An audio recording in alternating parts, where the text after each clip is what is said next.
What it do, Smite crew? So we got season 9 coming out really soon, and with every new season, obviously there comes a lot of changes. Ran a poll the other week or so, and the overwhelming response was, let's talk about some season 9 changes and the overall meta as a whole.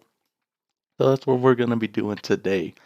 I'm just going to really just run over the major changes to the map and items and things like that. I can also just drop a link for the patch notes in the description, and of course it's coming out really soon anyways, so yeah.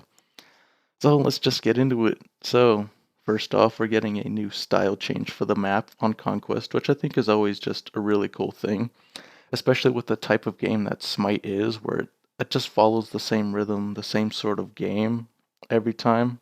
I think having just stylistic changes is always a good thing. And I think how they've had the dynamic map is always a really cool thing as well, because even though it's the same map, it looks different and feels slightly different with the little changes that they do add. So I feel like when Smite's gotten stale, a lot of it can be attributed to just seeing the same thing over and over and always being on the same map. So again, can't go wrong with just changing the map. It looks good, looks nice, can't go wrong with it. So, we have our first big change for the Conquest map, which is obelisks. So, each side of the jungle will have one, and you basically kill these marked camps which drop offerings. If you're the first team to get 7 offerings, you get the new jungle buff, which is Indra's Scepter.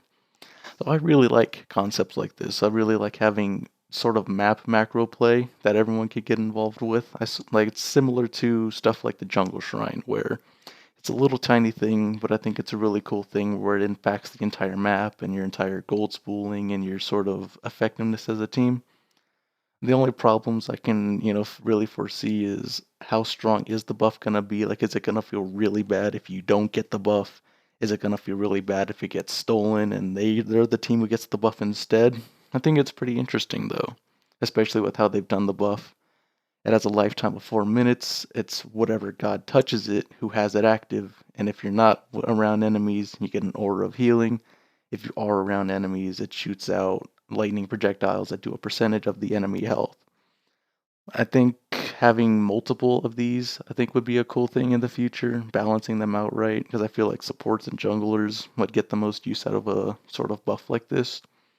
But yeah, I think it's just a really cool thing to have that sort of big map macro and having your whole team sort of work together for it and making it benefit the whole team. Stuff like that's really cool. It's just a matter of balancing it right, I think, making sure it's not too oppressive, but something that's really worthwhile if you do make that a goal on your team. So they're removing Draugr, which I think kind of sucks because I like the idea of Draugr. You can build comps around base defense. Having Draugr helped out with that a lot, and I think having that whole section of the map on dual lane was cool, having that big objective there that they could do on their own. Because now we just have some big old area with 3 harpies, and that's, it's kind of lame. And again, the Draugr has a lot with your team comp. If you're losing, it can help, turn a Phoenix fight on if you're getting sieged, and I think stuff like that's really cool. So yeah, hoping that comes back real soon. So our first big item changes for the season are relic reworks. So currently as it stands, of course you have your regular free relic and then you can upgrade it later on for 500 gold and it's just a slightly better, version. Less cooldown probably most of the time. But now we're going to have 2 different tier 3 forms, which do drastically different things as well. And again, I like the concept, but I think the execution is just a little bit overwhelming and falls into the same pitfalls that we're seeing with starter items. Because as you've seen with starter items, it's usually one upgrade that's like far above the other one. If Boomba's hammer is good at any moment, usually no one's going spear. If Protector of the Jungle's good at any moment, no one's going to be going Seer most of the time. Not to say that they're unusable, it's just that there's a very big difference. And I think you're going to see the same thing with these relics. One of them's just going to be better and picked more often until it gets balanced. And I think especially at how it was at the beginning, before PTS balance, where they were like, you could kill someone using just relics. I think that's a little bit too overwhelming. I think relics should fill a more niche sort of thing instead of just pure damage like a lot of these are. Again, I like how they can impact the game with relics, but I don't think they should be too much. It has to fill a mostly utility sort of niche, I feel, that you can't do with regular god kits. And the only real big issue I have is with Beads and Aegis specifically and adding offense to these defensive relics because they're pretty much, they're getting bought every game already. I don't think you need to add more onto them, and I don't think you need to punish gods that are good at baiting out those certain relics. I feel like that's a little bit too oppressive, especially with how the meta in the game is right now. I don't think that's something that needs to be there. I think if you're going to have defensive relics, the most you should add is utility, but not really damage. Otherwise, I think if it's balanced correctly, I think it could be really cool. Again, it's just a matter of how they continue it on from now, balancing, because it is just the beginning of the season, but it's interesting to see how they'll play out later on and how effective they'll be. So, other than relics, we have glyph items, which is pretty much tier 4 items, sort of. So basically, they've picked, so far at least, it's just one item per class, essentially, where it has an additional effect that's combines to its tier 3 counterpart. Again, like the concept, but I think having such a small selection so far kind of makes you feel like you have to go those items, and that's not always a good thing. I don't think being shoehorned and being like you're forced to picking an item should be something that you have to do. I think even just waiting till mid-season or something where you have multiple tier 4 items per class would feel really good. Because as it stands, I feel like if you're not going a glyph item, you're just going to be missing out on having that, extra effect, which all of them look really good. Some of them, not as much, but overall, again, you just kind of feel like you're missing out if you're not going them. And I think there's a lot of potential there. It just has to be done correctly. Don't want to feel shoehorned into buying the same items every game. That's a whole reason, why boots were taken out, because you had to go boots. I feel like that's sort of a thing here where if you don't go the glyph item, you kind of have to go the glyph item, even though you don't really want to every game. And with Season 9, crit's getting a slight rework, more of an adjustment, but similar. So, instead of being 2 times damage, it's 1.75. And before it was full RNG, it was completely up to chance, but now it's a little more like League, I'm pretty sure, does it like this. Where if you miss more, your next crit's more likely to occur since you're missing. And if you're critting more, you're more likely to miss on your next crit. I think it's fine. I don't think crit needed a rework, but I see the argument for it being reworked. I'm not necessarily for or against it. I think if they would have kept it the same, I think it's fine. But I think changing it in this way is pretty cool as well. I don't have an issue with it.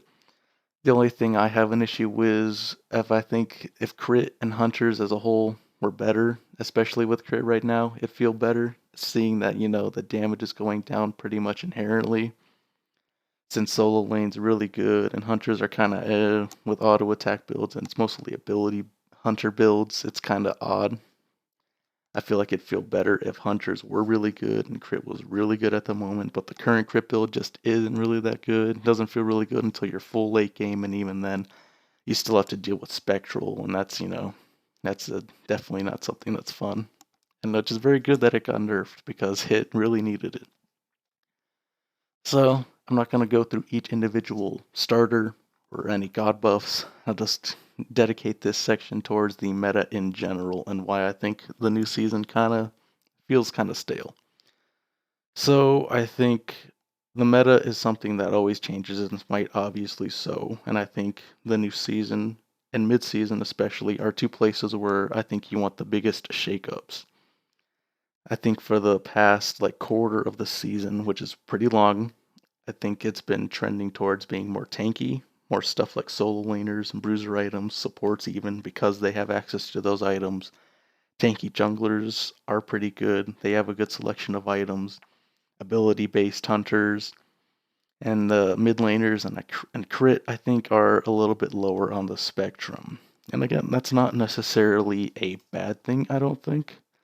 But when I think you've stagnated on a meta for so long, I feel like that can make the game feel really stale.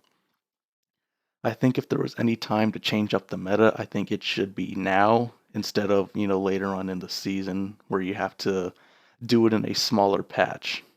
Because right now, reading the patch notes and the items, I feel like it's still just going to be the relative same meta. Solo laners are really good. They get really good items. Mid laners are kind of, getting walked on. If you're a traditional mid lane mage, ability hunters are still going to be, doing lots of damage. And I think they should need to do more changes at this point. Again, maybe it's because I play mid a lot and I don't play solo, but it's not necessarily that fun when you're always just kind of getting trampled on and your items just aren't good. Because it's not to say that the role is effectively like a bad role, like you can't do anything at all with the role. It's just that, you could tell, especially with mid being literally and figuratively a central role on the map, you feel when it's not as good. And I think it's just not as fun as considering, especially with like the Book of the Dead build. And that thing got nerfed in like a matter of weeks, even though it wasn't really that good of a build. Its only main function was because, they were dying too fast. Mid laners didn't do enough damage, even if you buy 30-40% pen and you have Reaver passive. It's pretty much just for survivability so you can get more damage off. And it's taken them this long to address solo lane items. I think they just need to do bigger changes with the meta. And I don't think running, strong solo laners, weak mid laners, strong ability hunters, weak crit hunters into this new meta and new season doesn't really do much for it feeling different because it ends up feeling like the same picks, the same gods. Because unless you're dealing out heavy-handed nerfs to those gods, it's just going to be the same. Because regardless, take 5 damage off of Chiron's one, people are still going to be playing him because those are the items that are good. No one's going to be building ability on based on Rom or Jingwei. And certainly no one's going to be picking regular mid laners when you have these strong ability hunters. No one's going to be, counter building for these solo laners because they're just, huge. So I'm not particularly too excited for, this new season, which is unfortunate. Again, maybe it's because I play a lot of mid and I get to see it firsthand. Like, again, not horribly. Like, it's not like you're a little blip on the map who can't do anything. It's just you can really see a difference when you're strong and when the role isn't that strong. And especially when tanky items are good, I feel like it's really hard when you're a backliner. Because if backliners are really strong at any point, they're still squishy regardless. If you get 4 or 5 man gank, you're still just gonna die anyway. You just have a lot of damage as well. But when tanky people, like solo laners and supports, are really good, then it's way more frustrating because you're building, all this percent pen, you're building Reaver, and you're still doing no damage. They get caught out and you're doing no damage, and that just never feels good. It's not particularly the fact that the role that I don't play is high up on the totem pole, and the role that I play, the second most, is pretty low. It's just the fact that it's been this way for such a long time, and then going into a new season with the same exact meta that we went through the entirety of Worlds and a little bit beforehand with makes it feel a little bit stale. So there's my rant on those OP solo laners and their weak little tiny mid laners.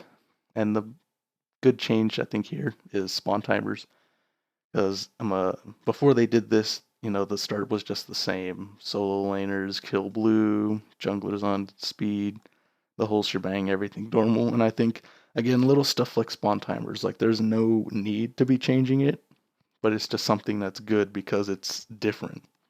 Sometimes in a game that's as repetitive and rhythmic as Smite, having small changes that are just changes for the sake of being different is good for the game. So yeah, that's pretty much my thoughts on the major parts of the Season 9 changes. Again, I'm not really that excited, in all honesty, for the new season. I think it's interesting to see how it'll play out once it hits the live client, but I think there's a lot of potential for a lot of things like, the scepter, obelisks, relics, and, potential new glyphs. But just the overall state of the game, I'm not really too excited to be playing the game. I think the game's been getting stale for a little bit. I haven't been having too much fun. Like, I play it enough so that I could, play like a match or two a day. And I think that's going to still continue even into the new season. Once they make bigger, more heavy handed changes, I think that'll be a thing. And I'll be able to play more, at least have fun playing more.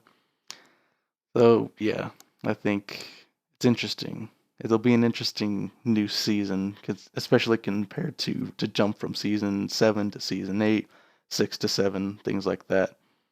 And yeah, I'm just kind of bittersweet, kind of on the fence, unfortunately. But yeah, it's been a while, boys. So if I can make more polls and we could see if there's any more type of content like this that you guys want, because I like doing this type of stuff. I think it's really fun and interesting. I like talking about, Smite in general and even other games. I really like talking, been playing a lot of other games since I haven't been playing Smite as much. Obviously, we'll have the Smite gameplays up every single day. And yeah, that's about it, boys. We'll see you out on season 9.